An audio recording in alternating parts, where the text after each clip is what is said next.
11 psychologických faktov o tichých ľuďoch. Milujem ich hlavne kvôli poslednému bodu. Číslo 1. Majú len 2 až 3 priateľov. Číslo 2. Keď sa s tebou cítia dobre, začnú veľa rozprávať. Číslo 3. Majú obrovské množstvo hnevu. Nenechaj ich, aby sa naštvali. Číslo 4. V ich hlave je veľa príbehov, čo môže byť tiež dôvod, prečo sú ticho. Jednoducho veľa premýšľajú. Číslo 5. Svoje pocity a bolesť držia v sebe. Myslia si, že to nikoho nebude zaujímať. Číslo 6. Majú ten najroztomilejší úsmev a najčudnejší smiech. Číslo 7. Sú plachí, nedokážu udržať očný kontakt. Číslo 8. Ako náhle sa s tebou cítia dobre, stanú sa z nich divokí a zábavní ľudia.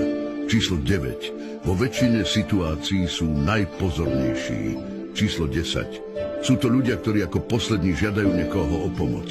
Číslo 11. Vo väčšine vzťahov sú skutočne lojálni. Napíš do komentára áno, ak v tomto videu vidíš seba alebo svojho priateľa.